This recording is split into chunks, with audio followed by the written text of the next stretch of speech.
Hi, my name is Tobias Wiedmer. I'm lead colorist at CineChromatix in Berlin. So now I want to have a look at three different light sources just to compare how they can be aligned in grading. And this one is shot with a normal HMI daylight light source. This one is the Roscoe Lumiere LED panel. Then we have the sky panel from ARRI, the S360, and the Aladdin fabric light.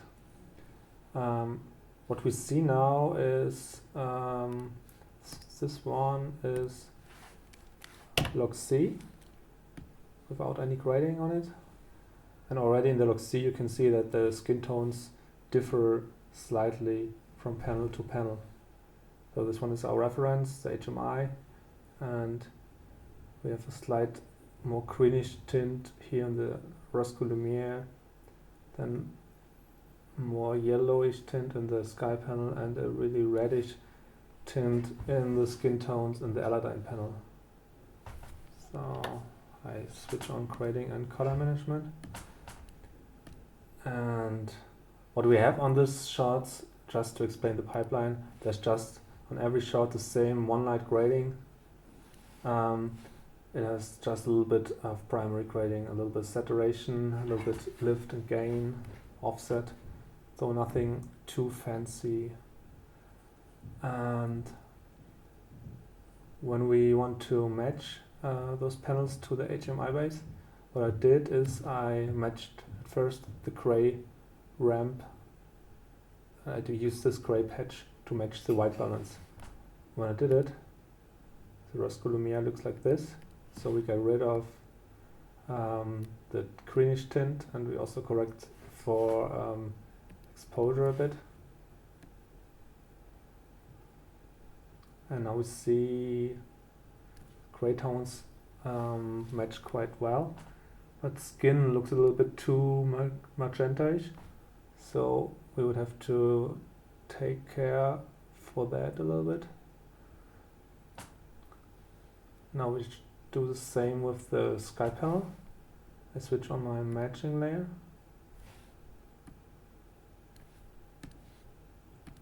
It's not too bad. What we see here is that the background is getting a lot of bluer than in the HMI base. Means our matching had to correct a lot to the blue direction to match the foreground,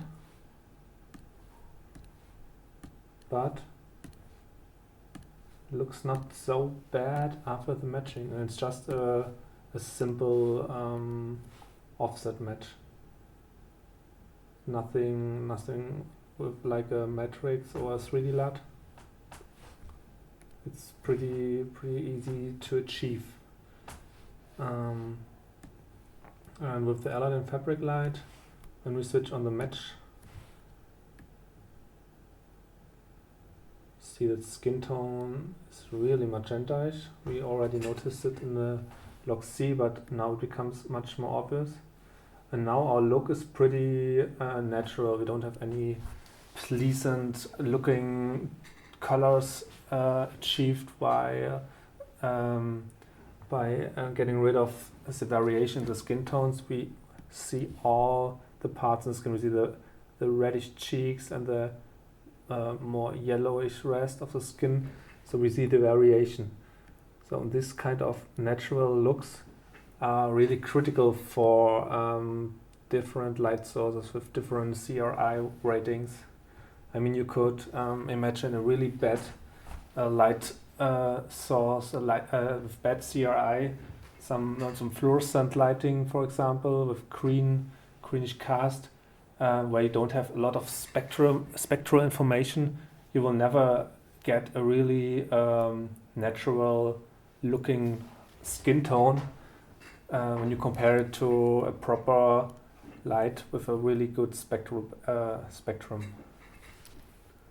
So this is fluorescent light is a really extreme example. This one are the mild examples, but it's the same analogy. So in order to match this one properly, you would have to key the skin tones and push them a little bit in direction to yellowish.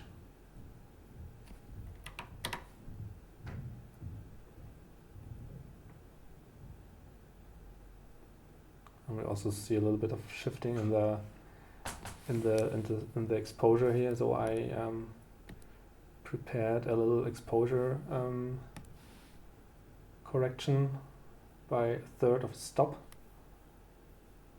So we have better match for the skin tone. The sky panel, what we can see compared to the HMI source is that the red is really popping out now after our match. So this one is our match. And if you take a look at the lips, they're really saturated. Skin tone look not so bad, but we have to take care for some gamut issues. We also notice that that green is more saturated now. So we will probably have to desaturate a bit, or maybe find a matrix transform which works well for this kind of case. So for now, I just take simple desaturation, but only in the skin and in the reddish parts.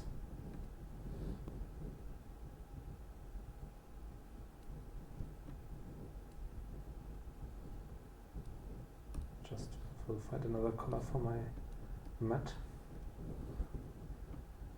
So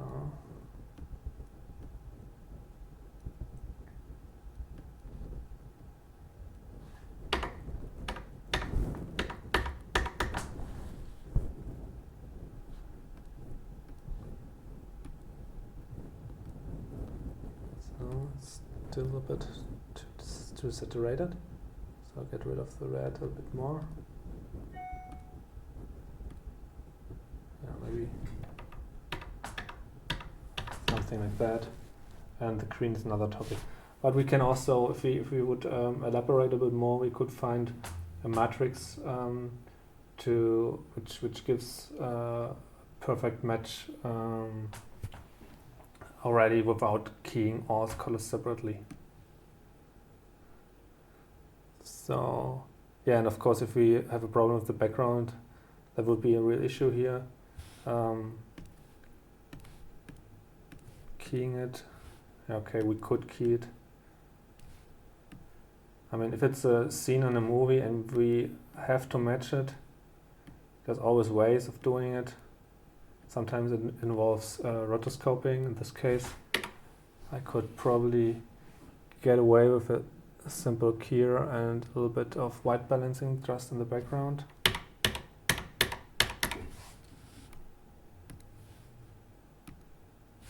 Yeah, a little bit more green and yellow parts. So, something like that. It's too much.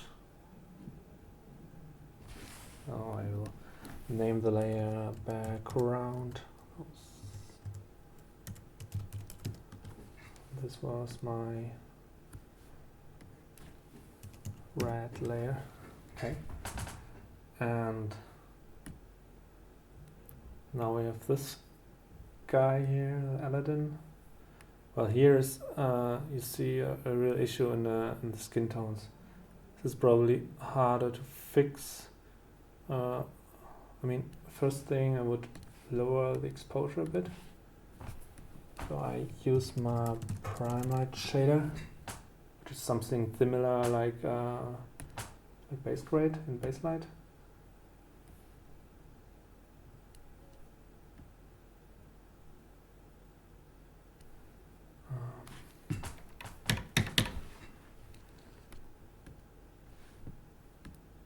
Yeah, I mean, gray parts match quite well already, but skin tone is completely too magenta.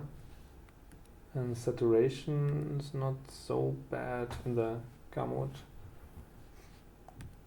Colors match quite okay. So main thing is skin tone, I guess. But I'm pretty curious if I am able to get the skin tone as good as in the other shots. So maybe there's something missing in the spectrum. Let's see what I can achieve. Don't take the lips with us. So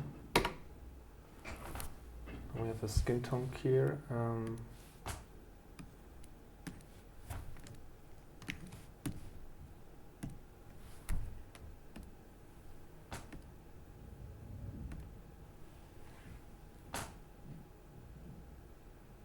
I'll get rid of some reddish parts by changing the white balance.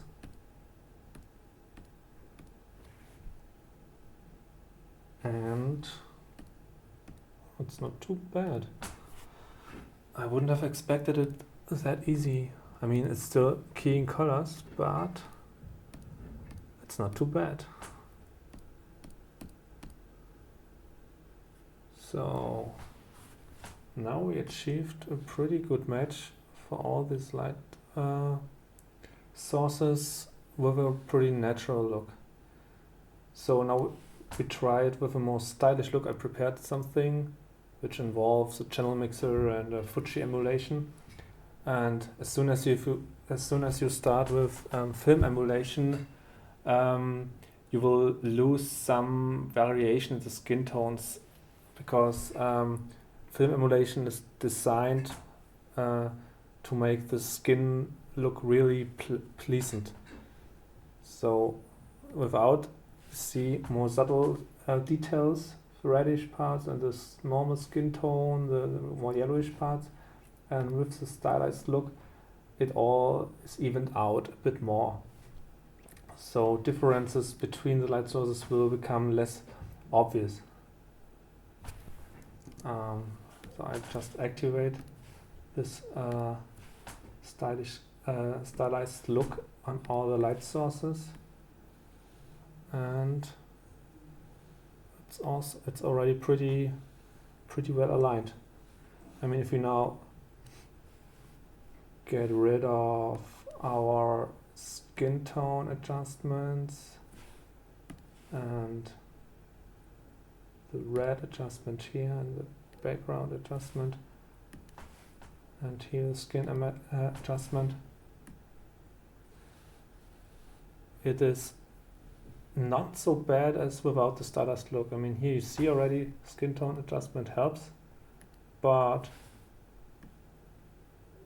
if you really don't pay too much attention, it will probably feel more matched than in this more natural look.